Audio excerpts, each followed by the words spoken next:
The phone call that dismantled my entire existence arrived at exactly 6:42 in the evening on a rainy Tuesday in November. I was sitting at my drafting table in my downtown Portland apartment, my fingers stained black with charcoal dust, completely absorbed in the rhythmic scratching of my pencil against the paper. I was designing a public library, obsessing over the curvature of the main reading room, trying to create a space that felt safe and silent, a sanctuary for people who just wanted to be left alone. I was 28 years old, an architect with a rising reputation for cold, minimalist perfection, and I lived a life that was exactly as organized and structured as my blueprints. I believed that every line in my life was drawn by my own hand, that I was in complete control of my structural integrity. But when my phone buzzed against the glass surface of the table, shattering the silence of the room, I had no idea that the foundation of my reality was about to be pulverized by a stranger's voice on the other end of the line. I picked up the phone, annoyed by the interruption, and saw an unknown local number flashing on the screen. I answered with my professional voice, the one I used for contractors and clients, expecting a telemarketer or a wrong number. A woman spoke immediately, her voice tight with a mixture of exhaustion and thinly veiled accusation. She identified herself as the secretary from Crestview Elementary School and demanded to speak with Lena Hale. I confirmed my identity, my eyes still scanning the architectural plans in front of me, wondering why an elementary school would be calling a single, childless woman in the middle of a work session. The woman did not waste time with pleasantries.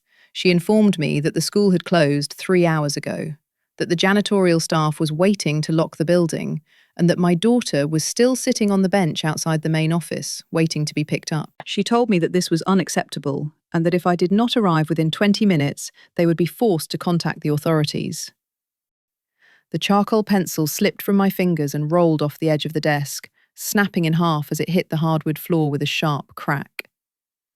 I sat there in stunned silence for a moment, my brain unable to process the sentence I had just heard. I told the woman firmly that she had made a mistake, that she had dialed the wrong number because I did not have a daughter. I explained that I was Lena Hale, the architect, and that I had never been a mother in my life.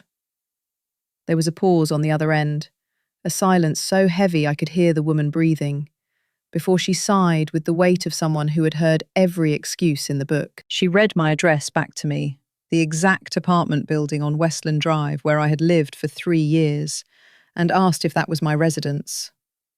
When I confirmed it, she told me that the little girl was asking for me by name, that she had been waiting all day, and that I needed to stop playing games and come get her immediately.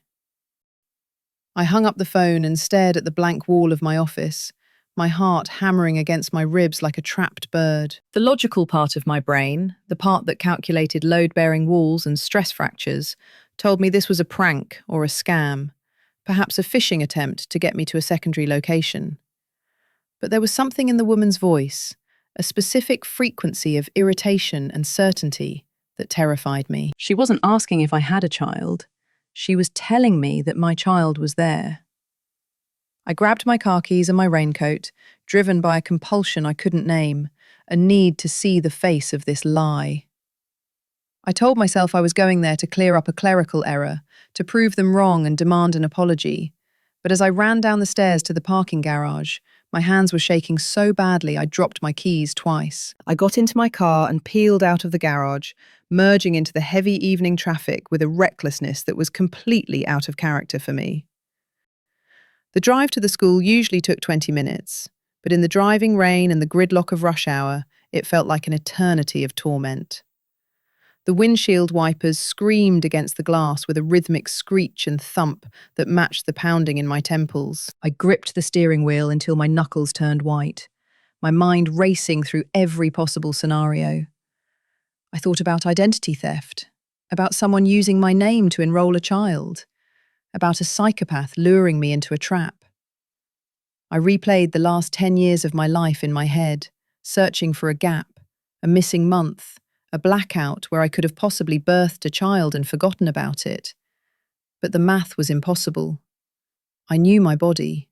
I knew my history. I had never been pregnant, never given birth, never held a baby that was mine. By the time I pulled into the empty parking lot of Crestview Elementary, the sky was pitch black and the school looked like a fortress of shadows, with only a single light burning in the front office window.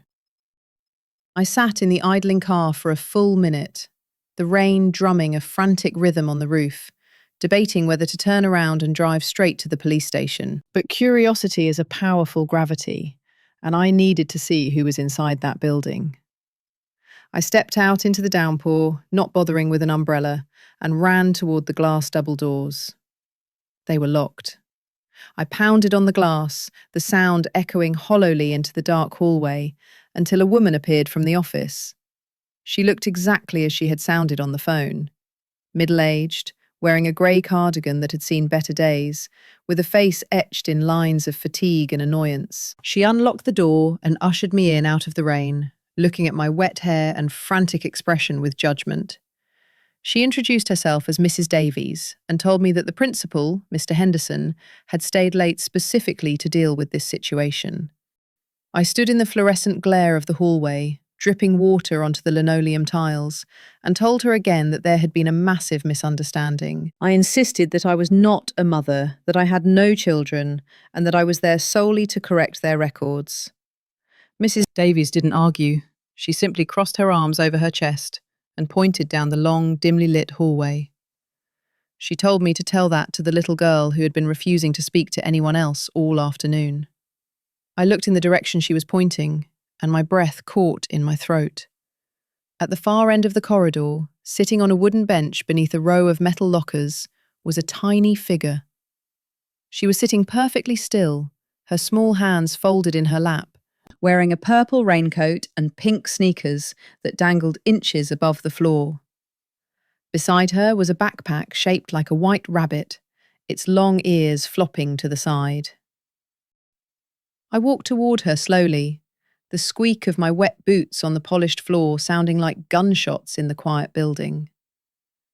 As I got closer, the little girl lifted her head and turned to look at me. The world stopped. The air left the room. I forgot how to breathe. I was looking at a mirror, but a mirror that reflected a version of me from 24 years ago. She had my hair, that specific shade of ash blonde that was impossible to fake. She had my eyes, a jarring electric green that people always commented on. But it wasn't just the resemblance, it was the scar. Just above her upper lip, on the left side, was a tiny vertical white line. I raised a trembling hand to my own face, tracing the exact same scar on my own lip. A souvenir from a fall off a swing set at my grandmother's house when I was 6 years old. I had fallen onto a metal pole, split my lip, and carried that mark every day of my life. It was impossible for a stranger to have that scar. It was impossible for anyone to have that scar. The little girl stood up from the bench, her eyes locking onto mine with an intensity that terrified me. She didn't look scared. She looked relieved. She took a tentative step forward and whispered a single word that shattered me. Mummy. It wasn't a question. It was a statement of fact. I stumbled back, bumping into the wall, shaking my head violently. I whispered that I wasn't her mother, that I didn't know who she was, but my voice lacked all conviction. The girl's face crumbled, her chin trembling as tears welled up in those green eyes. My green eyes. She looked at me with a heartbreaking confusion and told me that Daddy had said I would come. Before I could ask anything else, the office door opened and a man in a suit stepped out. He introduced himself as Principal Henderson and invited me into his office, his voice gentle but firm, the way one speaks to a dangerous animal or a hysterical woman. I followed him into the office, leaving the girl by the bench with Mrs. Davis, my mind spinning in a vortex of panic and confusion. I demanded to see the enrolment forms. I told him that someone had committed fraud, that I was going to call the police. Mr. Henderson calmly opened a file folder on his desk and spun it around for me to see. There, in black and white, was the enrolment form from last August. In the space for mother/legal guardian, my name was printed clearly: Lena Hale. My current address was listed. My cell phone number was correct. But the thing that made the blood drain from my face was the signature at the bottom. It was my signature. The sharp architectural slant of the L, the specific way I crossed the H in Hale. It was perfect. I had signed thousands of blueprints with that exact hand. I stared at the paper, feeling the room tilt, knowing with absolute certainty that I had never seen this document before in my life, yet staring at undeniable proof that I had signed it. Mr. Henderson watched me closely, his expression shifting from suspicion to concern. He told me that the child, Lily, had been brought in by her father at the start of the school year, but that I was listed as the primary contact for emergencies. He explained that they had been trying to reach the father all day, but his number was disconnected. He said that legally, I was the guardian of record, and he could not release the child to anyone else. He gave me a choice that wasn't really a choice. I could take her home, or he would have to call Child Protective Services and have her placed in emergency foster care tonight. I looked through the glass partition of the office at the little girl sitting alone on the bench, clutching her rabbit backpack. If I let them take her to foster care, she would be swallowed by the system. If this impossible thing was true, I couldn't do that to her. I walked out of the office and signed the release form, my hand shaking so badly the pen tore the paper. I signed my real signature next to the forged one, and they were identical twins. I walked over to the girl, Lily, and told her that we were going to go now. She slid off the bench without a word and slipped her small, warm hand into mine. The sensation of her skin against mine sent a shockwave through my body, a physical recognition that bypassed my brain entirely. We walked out to the car in the rain, and I buckled her into the back seat, realizing I didn't have a car seat, didn't have a booster, didn't have anything. I drove with extreme caution, the silence in the car heavy and suffocating. In the rearview mirror, I saw her watching the rain streak against the window, her profile a perfect silhouette of my own. I stopped at a grocery store and bought the only things I could think of: a box of macaroni and cheese, milk, and a package of cookies. The cashier cooed over us, telling me that my daughter was my, quote, one, and I just nodded, unable to speak, feeling like an imposter in my own life. When we got to my apartment, the wrongness of the situation hit me with full force. My home was a space of glass, steel, and white leather. It was a place for wine and blueprints, not for children and sticky fingers. Lily stood in the entryway, dripping water onto my pristine hardwood floors, looking small and overwhelmed. I told her to put her backpack down and asked if she was hungry. She nodded silently. I went into the kitchen and started boiling water, the mundane act of cooking pasta feeling surreal against the backdrop of my collapsing reality. As the water heated, I turned to look at her sitting at my glass dining table, her legs swinging back and forth. I needed answers, and I needed them now. I asked her gently what her last name was. She looked down at her hands and whispered, quote, 2. The wooden spoon I was holding clattered into the metal sink. Carver. The name hit me like a physical blow to the stomach. I gripped the edge of the granite countertop to keep from falling. There were thousands of Carvers in the world, but combined with the green eyes, the blonde hair, and the forged signature, there was only one possibility. I turned around slowly, my heart thumping a slow, heavy rhythm of dread. I asked her who usually picked her up from school. She said, quote, 3. I asked her what Daddy's name was. She looked up at me, her eyes wide and innocent, and said the name that I had buried deep in the graveyard of my past 5 years ago. Daniel, she said. Daniel Carver. The room spun. Daniel Carver. The man I had loved with a consuming, fiery intensity. The man I was engaged to. The brilliant, charismatic architect who had shared my life, my bed, and my dreams for 6 years in Seattle. The man who, 5 years ago, had vanished into thin air while I was on a business trip, leaving behind nothing but an empty apartment and a cryptic note saying he had to leave for the best. I had spent a year grieving him, thinking he had a breakdown or that I wasn't enough. I had rebuilt myself from the ground up, moving to Portland to escape his memory. And now he was back. Not in person, but through this child. I looked at Lily. She was 4 years old. I did the math instantly. Daniel left 5 years ago, a baby born 9 months later. But I wasn't pregnant when he left. I would have known.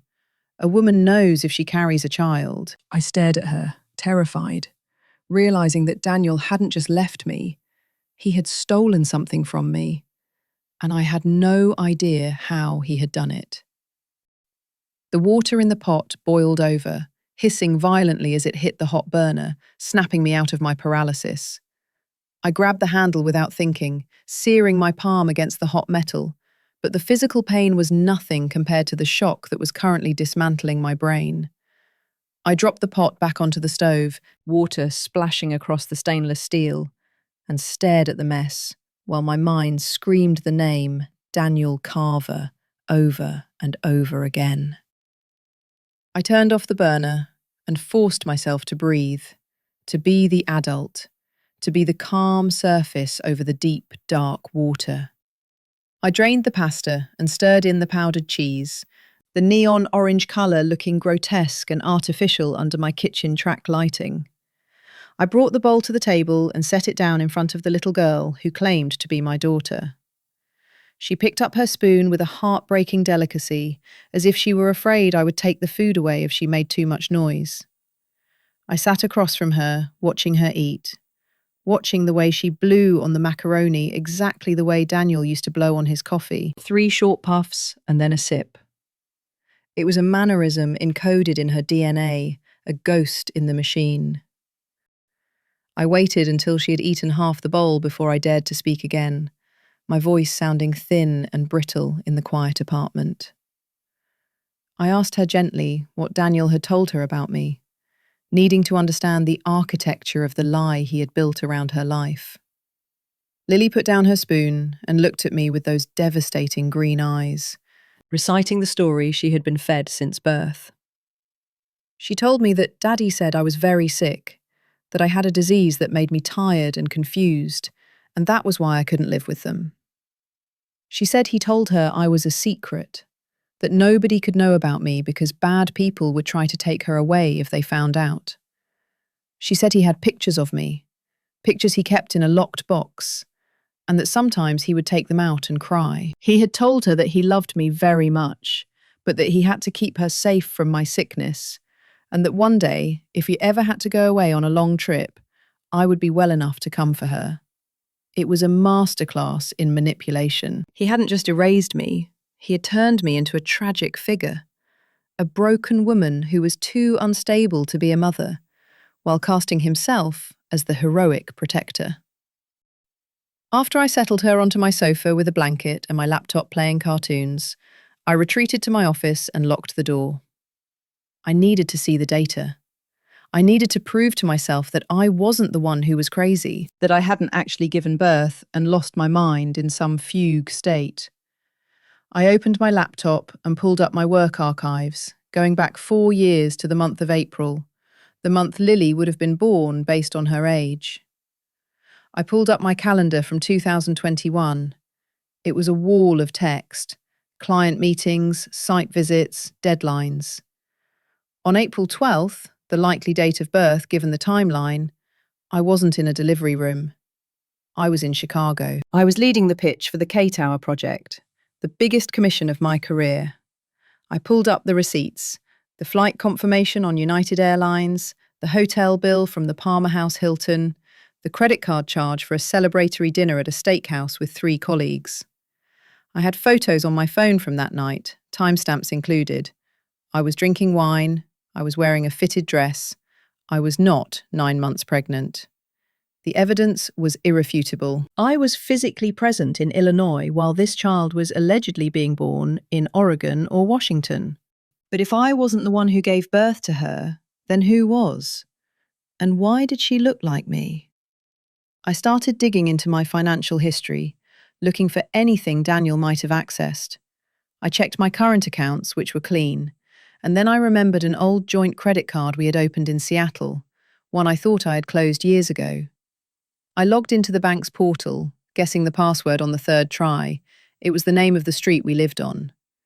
The account was still active. I scrolled through years of inactivity until I hit April 2021. There was a charge.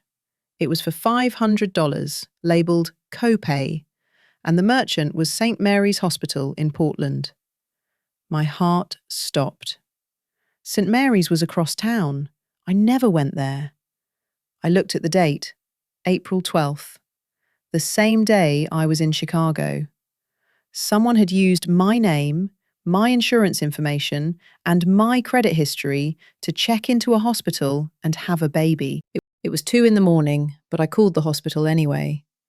I navigated the automated system until I got a tired-sounding clerk in medical records. I lied with a desperation that frightened me. I told her I was a former patient, that I had an emergency with my child, and that I needed to access my discharge summary from April 2021 immediately. She refused at first, citing privacy laws, but I broke down. I told her I was terrified, that my identity had been stolen, and that I had a child in my living room I didn't recognize.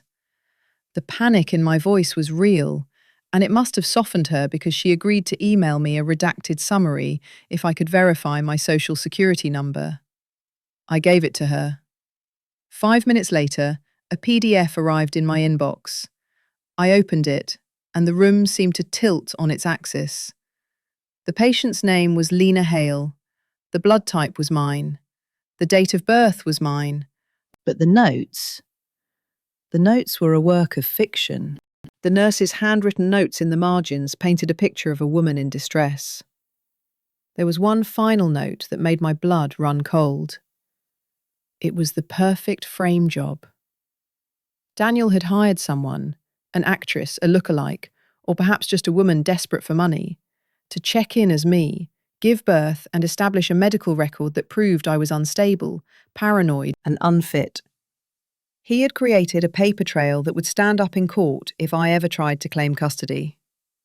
He had preemptively destroyed my character 4 years before I even knew the child existed. He had staged my breakdown. It was brilliant. It was psychopathic. The next morning, the sun rose on a world that had fundamentally changed. Lily was sleeping soundly on my sofa, her thumb tucked near her mouth, looking like an angel dropped into a war zone.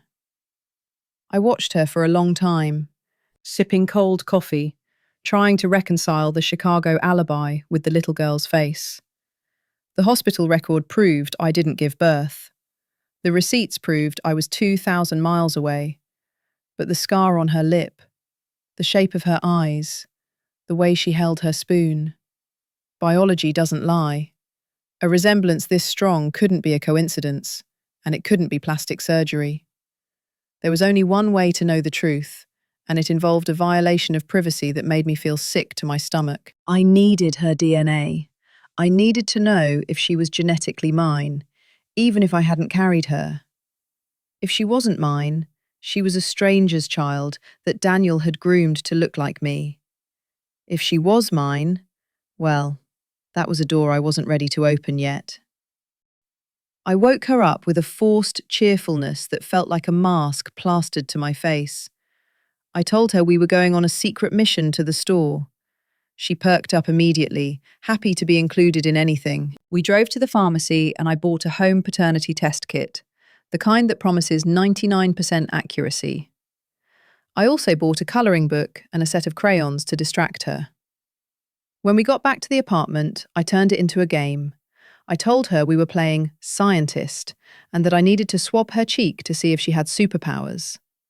She giggled and opened her mouth wide, trusting me completely. I rubbed the cotton swab against the inside of her cheek, my hand trembling so hard I almost dropped it.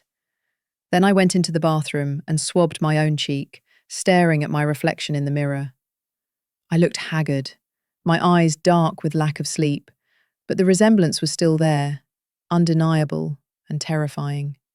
I sealed the samples in the prepaid envelope and walked to the mailbox on the corner. Dropping that envelope into the slot felt like dropping a grenade. Once the pin was pulled, there was no putting it back. The next 2 weeks were a strange, suspended reality. I was living two lives. In one, I was the high-powered architect working remotely, managing contractors and revising blueprints via email. In the other, I was a makeshift mother to a 4-year-old girl who called me mummy and drew pictures of us holding hands. I bought her clothes to replace the few things in her rabbit backpack. I bought a small bed and set it up in the corner of my bedroom because she was afraid to sleep alone. We fell into a routine of cereal in the mornings and park visits in the afternoons. And the terrifying thing, the thing I didn't want to admit, was that it felt natural. She was smart, stubborn, and funny.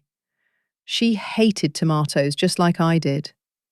She organised her crayons by colour gradient, just like I organised my drafting pencils. Every day, the evidence mounted not on paper, but in the air between us.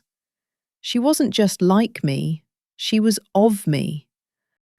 And while I waited for the email that would confirm my fate, a memory from 6 years ago clawed its way out of the depths of my subconscious. I was back in Seattle, sitting in a fertility clinic with Daniel.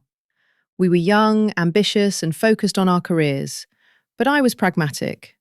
I was 32 then, and I was worried about my biological clock. I had suggested freezing my eggs as an insurance policy, a way to buy time while we built our empire. Daniel had been so supportive, holding my hand, telling me it was a brilliant idea. I remembered the endless forms, the legal disclaimers, the consent for retrieval. I remembered signing my name over and over again. I remembered the hormone injections, the retrieval procedure, the doctor telling us they had successfully harvested 12 viable eggs. And then life happened. The K-Tower project came up. We moved, we got busy. I assumed the eggs were still there, frozen in liquid nitrogen, waiting for a future that never came. The realization hit me while I was watching Lily build a tower out of blocks on the living room rug. Daniel hadn't just forged a school enrollment form. He hadn't just faked a hospital record. He had stolen my genetic material. He had gone back to that clinic, forged my consent on the fertilization and implantation forms, and hired a surrogate. He had taken the eggs I froze for our future and used them to build a family without me. He had engineered a child using my DNA, paid a stranger to carry her, and then raised her in secret while pretending I was the one who had abandoned them. It was a violation so profound, so intimate, that it made me want to scream until my throat bled. He had stolen my biological child before she was even conceived. The email arrived on a Tuesday afternoon, exactly 14 days after I mailed the samples. I was sitting in my car in the grocery store parking lot, Lily buckled in the back seat singing a song about a blue horse. I saw the notification on my phone. LabCorp results ready. My hands went numb. I couldn't breathe. I unlocked the phone and clicked the link, scrolling past the technical jargon, the loci analysis, the legal disclaimers. I just needed the number. I needed the percentage.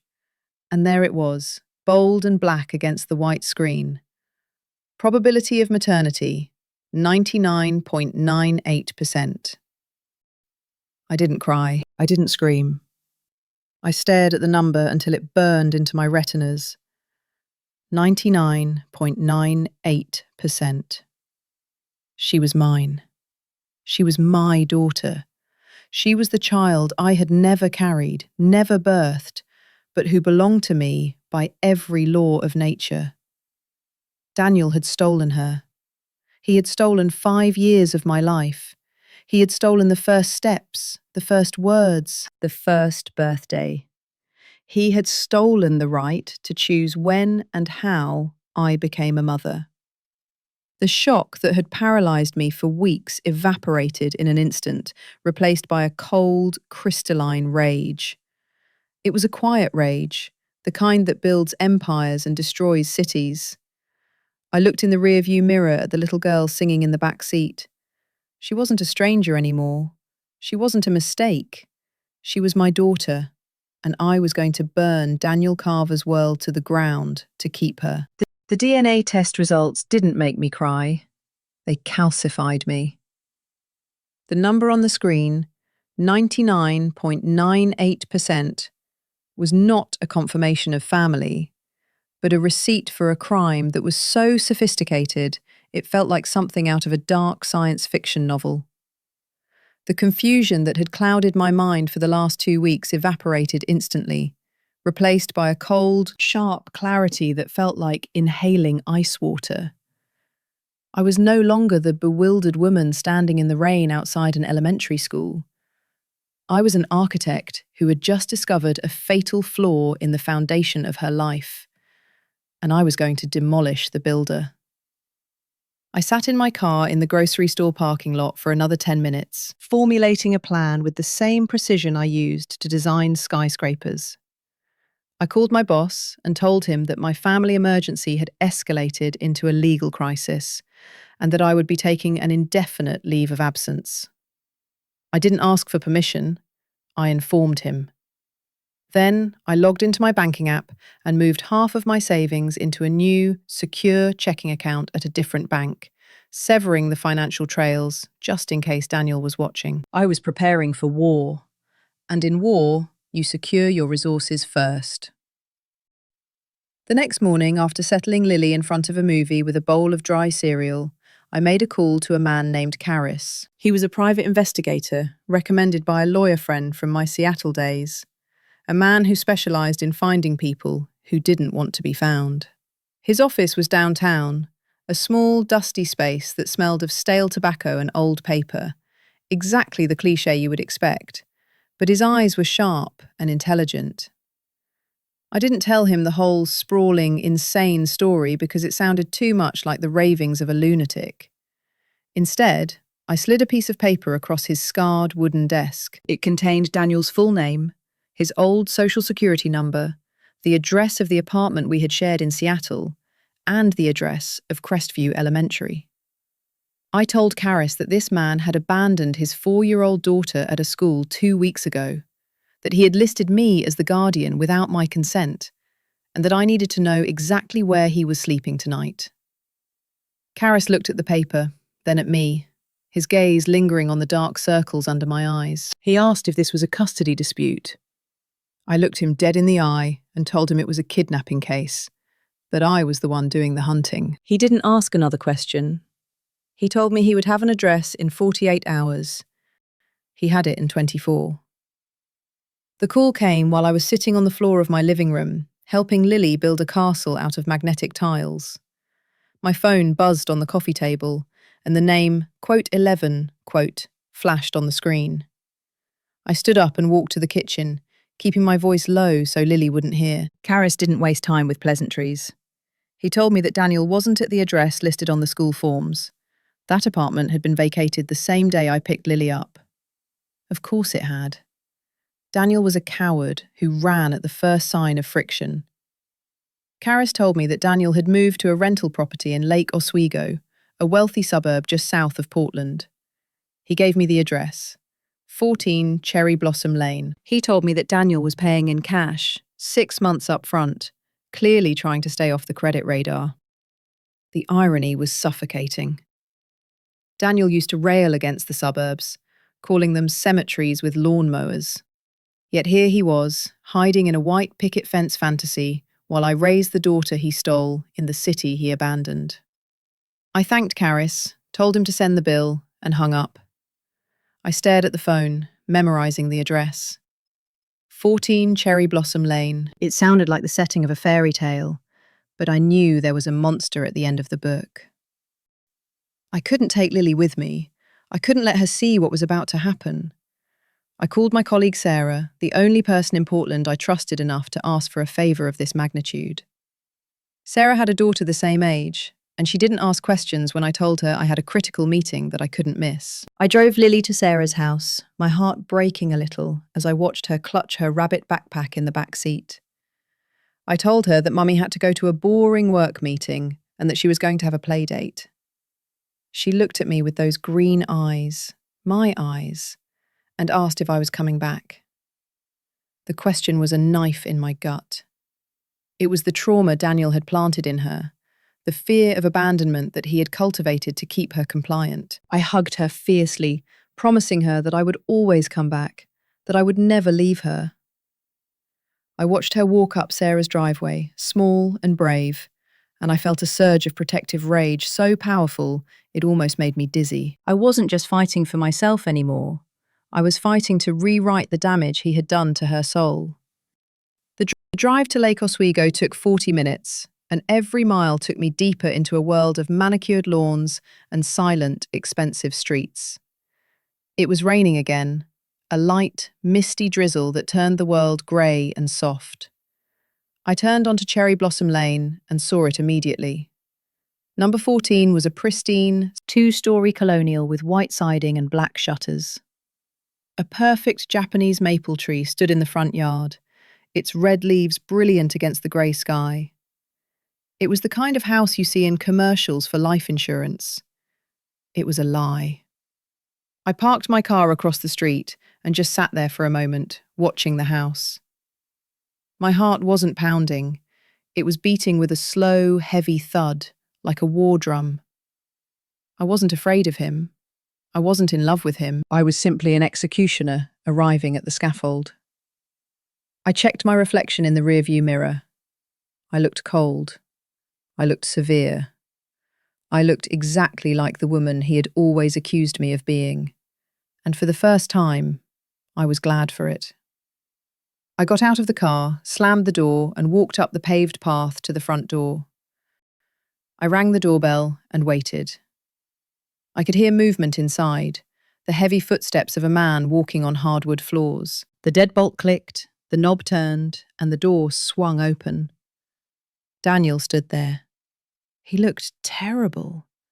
He was thinner than I remembered, his face gaunt and pale, with dark circles under his eyes that matched my own. He was wearing a wrinkled t-shirt and sweatpants, looking like a man who hadn't left the house in days. When he saw me, he didn't gasp. He didn't try to slam the door. He just slumped, his shoulders dropping as if the strings holding him up had been cut. He had been expecting this. He had been waiting for this knock for 5 years. He looked at me and said my name, his voice raspy and weak. I didn't smile. I didn't say hello.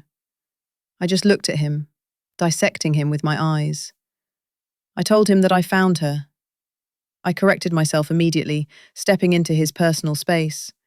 I told him that he didn't find me. I found her. I told him that she wasn't a secret anymore. He stepped back, retreating into the hallway, and I followed him in, closing the door behind me. The house was empty. No furniture, just stacks of unopened moving boxes. He was ready to run again. We stood in the empty living room, the echo of our voices bouncing off the bare walls. I didn't scream. I kept my voice low, dangerous, and controlled. I asked him about the clinic in Seattle in 2019. I asked him how he did it. He couldn't look me in the eye. He ran a hand through his messy hair and started to pace, muttering excuses. He tried to blame me. He said that I had signed the forms, that we had done the consultation together. I reminded him that I had signed for retrieval, not for fertilization, not for surrogacy. I reminded him that I had never gone back to the clinic. He stopped pacing and looked at me, his eyes wet with self-pity. He whispered that he didn't need me to go back. He said he had forged my signature on the consent forms because he knew I would never do it. He said I was too obsessed with my career, that I would have kept putting it off until my eggs were dust. He said he did it for us, that he wanted to build the family we had talked about, even if I was too busy building skyscrapers to participate. He admitted to hiring a surrogate, to paying thousands of dollars to a stranger to carry my biological child, all while I was working 80-hour weeks, oblivious to the fact that my DNA was being replicated in a stranger's womb. Then came the justification, the twisted logic that he had been polishing for years to protect his own ego. He took a step toward me, his voice rising with a desperate, frantic energy. He told me that he had to take her. He said he couldn't let me know she existed because I was unstable. The word hung in the air between us, toxic and absurd. He quoted the fake hospital records he had created, the ones that claimed I was paranoid and dangerous. He told me that I was cold, that I was a machine who cared more about steel and glass than human beings. He said he saved Lily from me. He said he knew I would view a child as a burden, a distraction from my precious architecture, so he took the burden away. He truly believed it. He had convinced himself that stealing my genetic material, forging my name, and kidnapping my child was an act of heroism. He had cast me as the villain in his own life story, so he wouldn't have to face the fact that he was a thief and a liar. He looked at me, pleading for understanding, asking me to see that he had done it out of love. I stared at him, and for a moment, I felt a flicker of the old Lena, the one who had loved him, the one who might have been hurt by his words. But she was gone. I let out a short, dry laugh that sounded like glass breaking. I asked him if he really thought I was dangerous. I asked him if he thought I was cold. He flinched at my tone. I took a step closer to him, backing him against a stack of cardboard boxes. I told him that he had no idea what dangerous was. I told him that up until this moment, I had been a builder, a creator, a woman who made things safe. But he had changed the design. I leaned in close, so close I could smell the stale coffee on his breath, and whispered that he was right about one thing. I was capable of being cold. I told him that I was going to show him exactly how cold I could be. I didn't hit him. I didn't scream. I just turned my back on him and walked toward the door. He scrambled after me, terrified by my silence, asking what I was going to do. He asked if I was going to the police. I paused with my hand on the doorknob. I didn't look back. I told him that I was going to fix his mistake. Then I walked out, leaving him alone in his empty house, with his boxes and his lies, waiting for the sky to fall. I drove away from Daniel's house with the silence of a tomb inside my car, the windshield wipers slicing through the rain in a hypnotic rhythm that matched the cold, steady beat of my heart. The logical, law-abiding part of my brain knew that I should drive straight to the nearest police precinct and file a report for kidnapping, fraud, identity theft, and forgery. I had enough evidence in my passenger seat to put Daniel Carver in a federal prison for 20 years. But as I merged onto the highway, watching the grey suburban landscape blur past, I thought about Lily. I thought about what a criminal trial would look like. It would be a circus. It would be headlines and news vans parked on my lawn. It would be social workers and court-appointed psychologists asking a 4-year-old girl to testify against the only father she had ever known. It would turn her into a victim, a case number, a stolen child. I refused to let Daniel's crime become her identity. I was not going to destroy her childhood just to punish him. I was an architect. I didn't use a wrecking ball when a scalpel was required. I needed a professional who could dismantle his life piece by piece without bringing the whole structure down on top of my daughter. I found the sharpest weapon in Portland, and her name was Helen Brody. She was a family law attorney with a reputation for being absolutely ruthless, the kind of lawyer other lawyers were afraid to see across the aisle. Her office was on the 40th floor of a downtown skyscraper, a fortress of glass and mahogany that looked out over the entire city.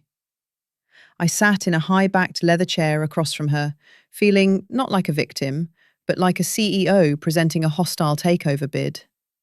I didn't cry. I didn't tremble. I opened my briefcase and laid out the facts of my life as if they were structural schematics. I placed the DNA test on her desk first, the 99.98% probability staring up at us. Next to it, I placed the falsified hospital records from St. Mary's.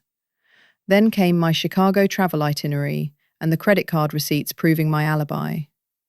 Finally, I laid out the affidavit I had secured from the fertility clinic in Seattle, a document that confirmed my genetic material had been used without my presence, authorized by a signature that was a perfect forgery of my own.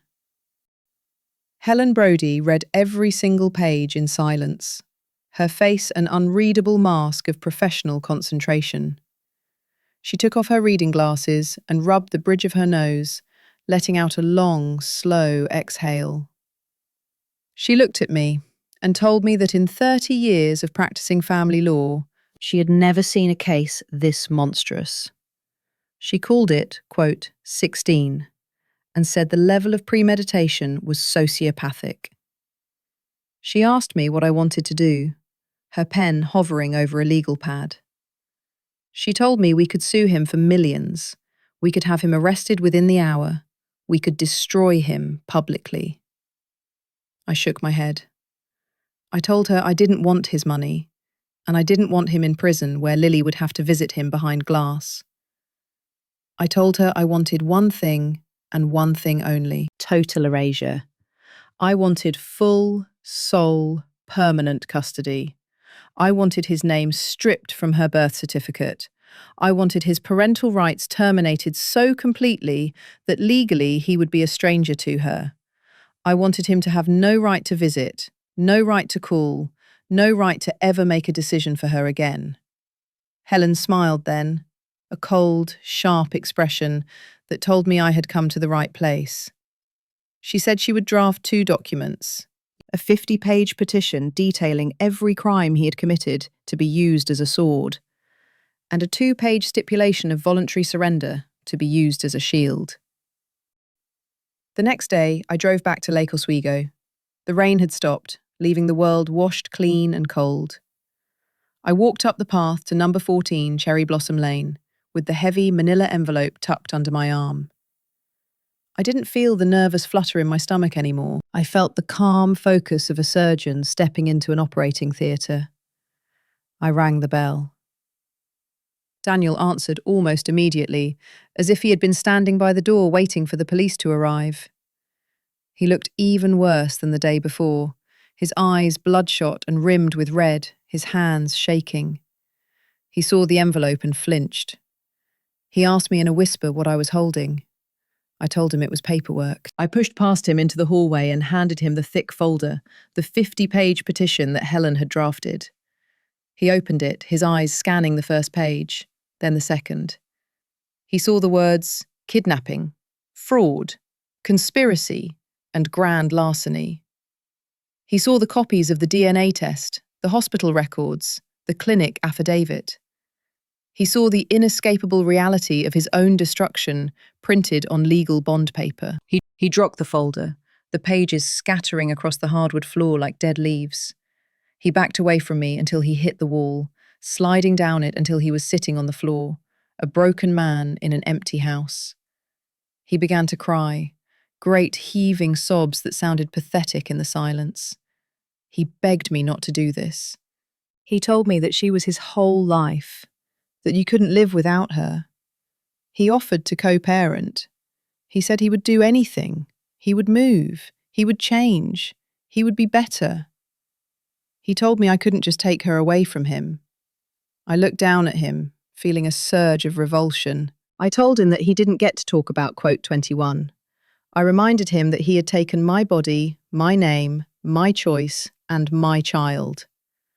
I told him that he had built a house of lies on a foundation of sand, and now the tide had come in. I told him I wasn't doing this to punish him. I was doing it to ensure that Lily never learned how to lie the way he did. I reached into my bag and pulled out the second document, the thin 2-page stipulation. I held it out to him along with a pen. I told him this was his choice. It was the only choice he was ever going to get. I explained that if he signed this document, he would be voluntarily surrendering all parental rights. He would agree to never contact us again. He would agree to the name change. He would agree to disappear. If he signed it, the 50-page folder on the floor would stay between us and the shredder. If he refused, I would walk out that door, drive to the district attorney's office, and hand them the file. He would go to prison, and the next time he saw his daughter, she would be 18 years old and reading the court transcripts of how her father stole her. He looked at the pen, then at the scattered papers, then at me. He saw the absolute zero in my eyes. He realized I wasn't bluffing. He called me a monster. I looked him dead in the eye and told him that I wasn't a monster. I was a mother, and he was the one who had taught me what that meant. His hand shook so violently that he could barely hold the pen. He had to brace his wrist against his knee to steady it. He signed his name at the bottom of the page, the signature jagged and weak, a ghost of the arrogant autograph he used to practice with me. He signed away his daughter. He signed away his fatherhood. I took the paper from him before the ink was even dry and slid it into my bag. I turned to leave, and he called out to me one last time. He asked, his voice breaking, if he would ever see her again.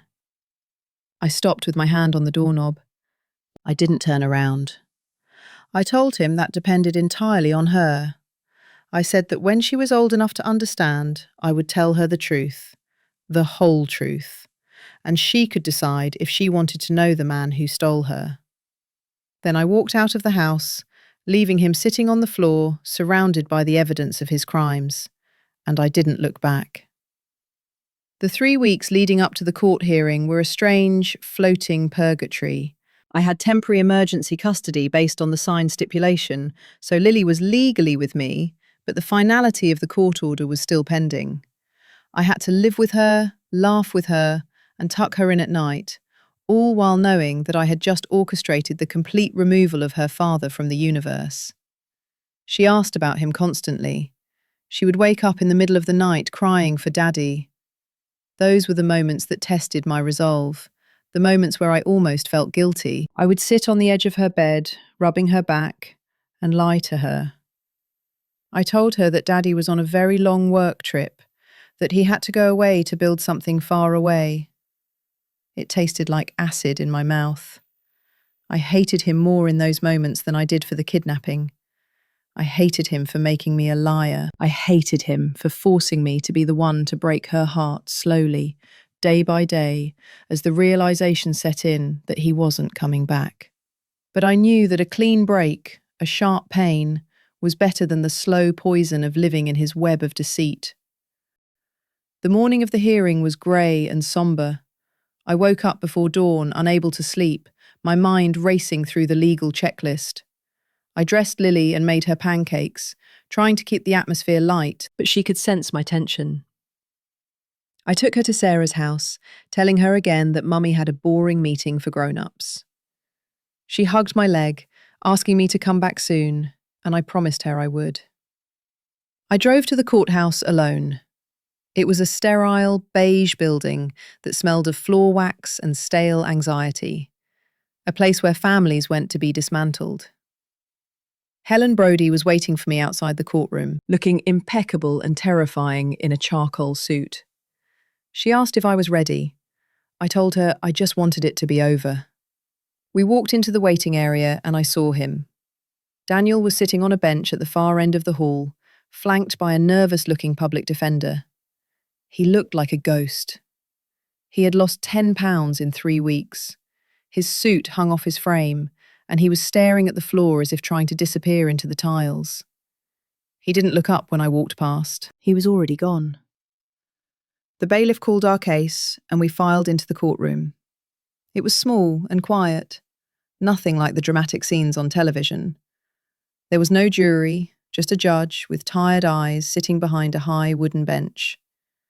She reviewed the file in silence, the rustle of paper the only sound in the room. When she reached the section detailing the fraudulent hospital records and the DNA test, she stopped. She looked up over her reading glasses, her gaze shifting from the papers to Daniel. She told him that in her entire career on the bench, She had never reviewed a file this disturbing. She said the allegations were staggering and that he should consider himself incredibly lucky that he was not standing in a criminal court facing felony charges. She asked him directly if he understood what he was signing.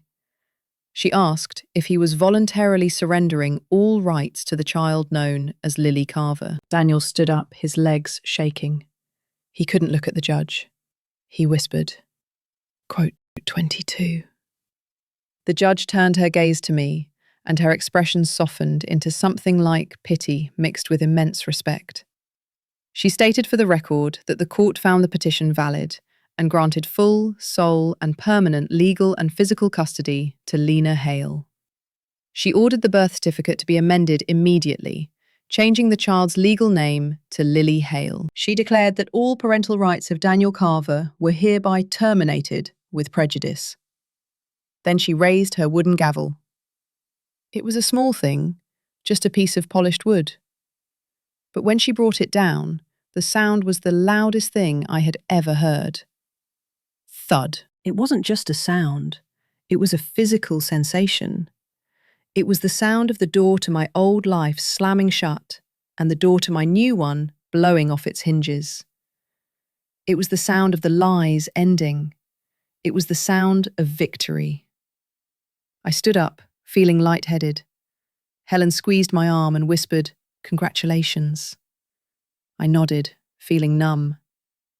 I turned to leave the courtroom and had to walk past the defense table. Daniel was still standing there, staring at the empty space where his future used to be. I didn't stop. I didn't gloat. I didn't say a word.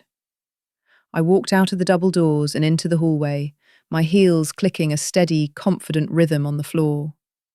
I pushed through the heavy glass doors of the courthouse and stepped out into the daylight. The sun had broken through the clouds, blindingly bright and clean.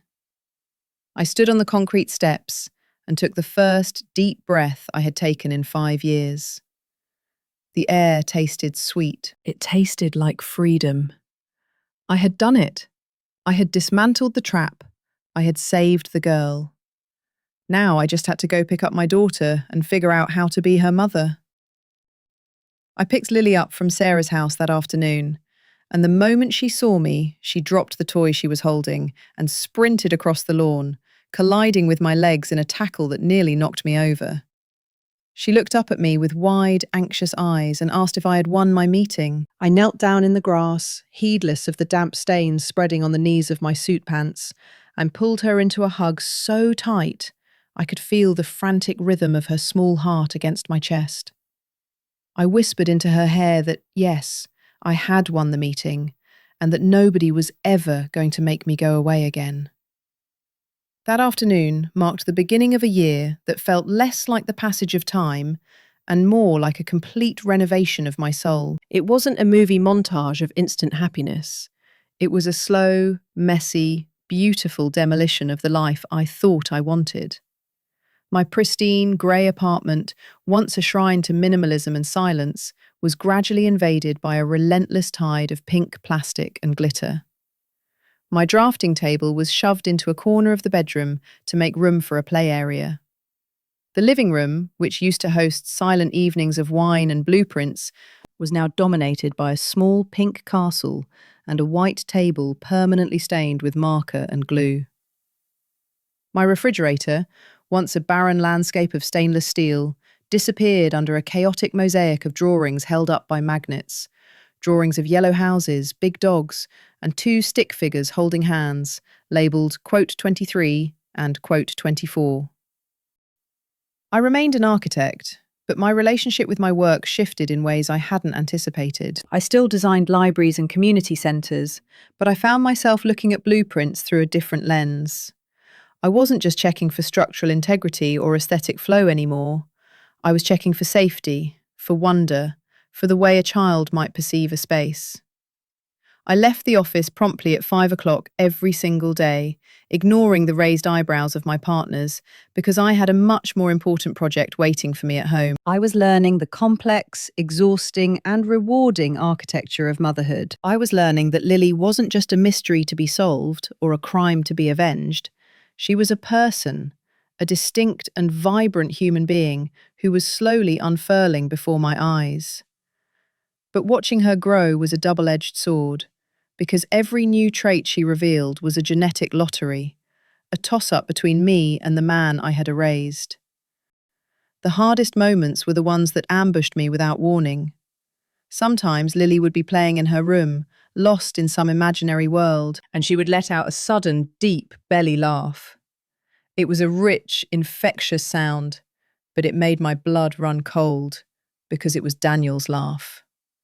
It was the exact sound he used to make when he was watching old comedies on our couch in Seattle.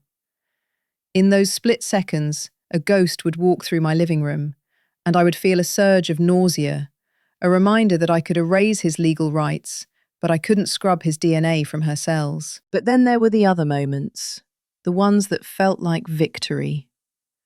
I watched her struggle with a difficult puzzle one evening, trying to force a piece into the wrong spot. Instead of throwing it or crying, she went completely still. Her eyes narrowed, her brow furrowed, and she stared at the problem with a laser-like intensity, analysing the shape, rotating it in her mind before trying again. It was the same look I saw in the mirror every time I sat down at my drafting table. She had his laugh, yes, but she had my mind. She had my stubbornness, my focus, my need to understand how things fit together. She was his biological daughter, but she was my child. It wasn't perfect, of course. The trauma of her abandonment didn't just vanish because a judge signed a piece of paper. For months, she had nightmares that would wake us both up in the dead of night.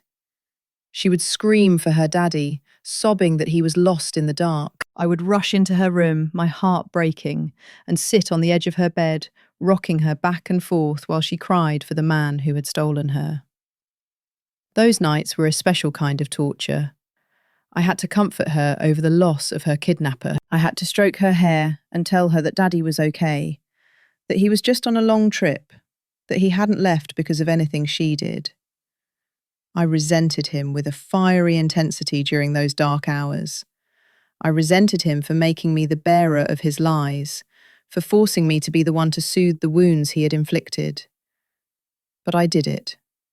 I swallowed the bile and the truth, and I gave her the comfort she needed, because she was 4 years old, and she didn't deserve to carry the weight of his sins. The turning point came on a bright Tuesday afternoon in the park, almost a year after the court date. I was pushing Lily on the swings, watching her legs kick against the blue sky, listening to her shout for me to go higher. Suddenly, she dragged her feet in the wood chips and brought the swing to a jerking halt. She sat there for a moment, her back to me, her shoulders slumped. When she turned around, her face was crumpled with a question that had clearly been festering in her mind for a long time. She asked me, in a small, trembling voice, if she had been bad. She asked if that was why I didn't come for her sooner. My heart stopped beating. It was the core wound, the poison Daniel had planted, the idea that she was unlovable, that her abandonment was a punishment. I knelt down in the dirt, ruining another pair of pants, and took her small face in my hands. I knew I couldn't tell her the whole ugly legal truth, but I knew I couldn't lie to her about this.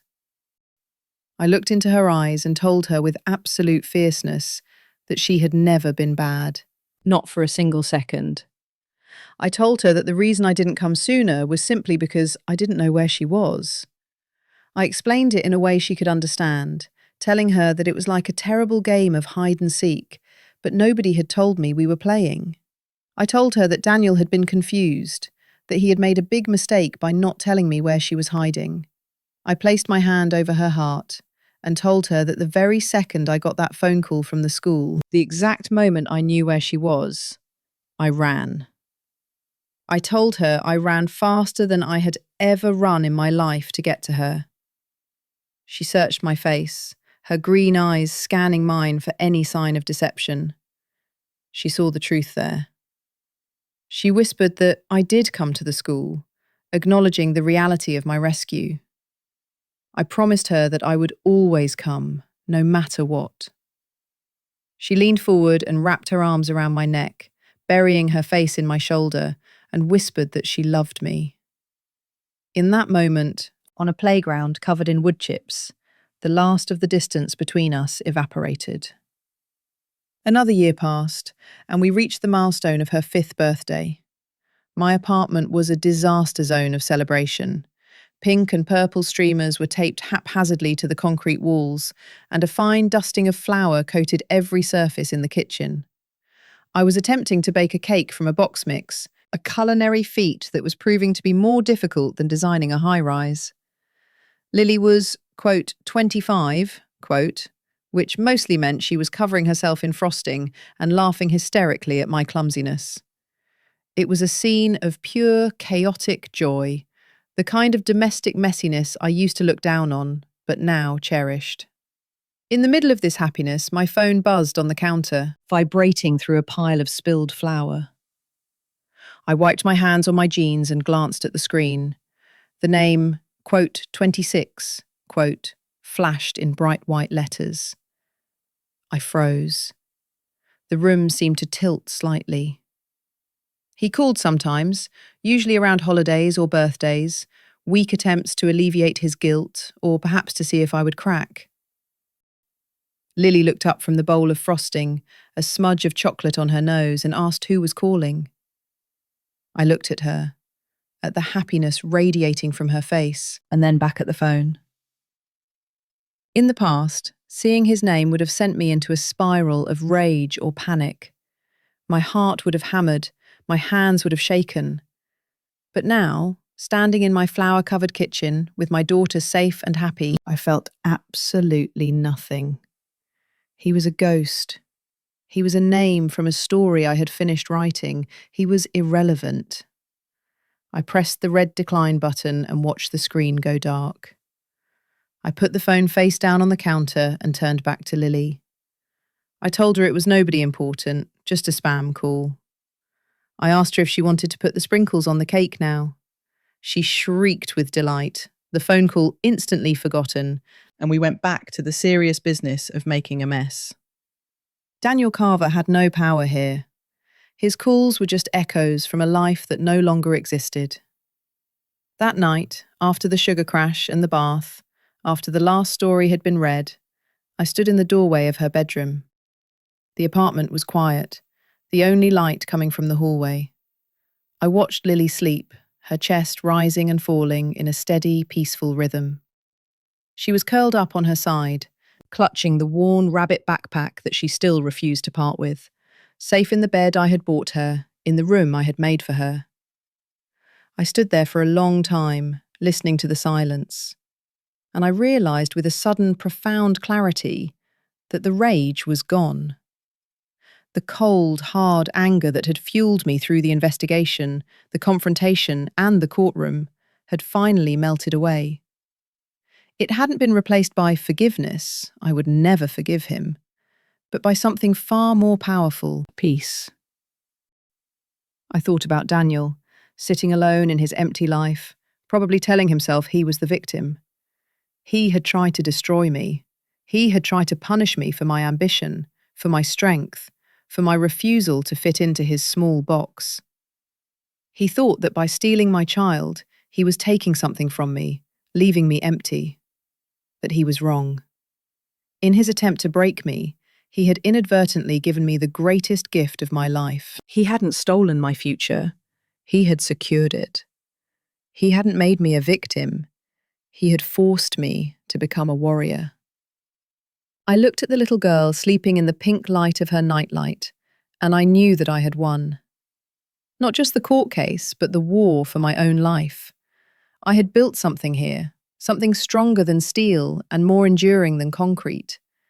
I had built a family from the wreckage of a crime. I pulled the door almost shut, leaving a sliver of light for her, and walked down the hall to my own room. For the first time in 5 years, I didn't check the locks. I didn't check my phone. I just got into bed, closed my eyes, and slept the deep, dreamless sleep of a woman who has nothing left to fear.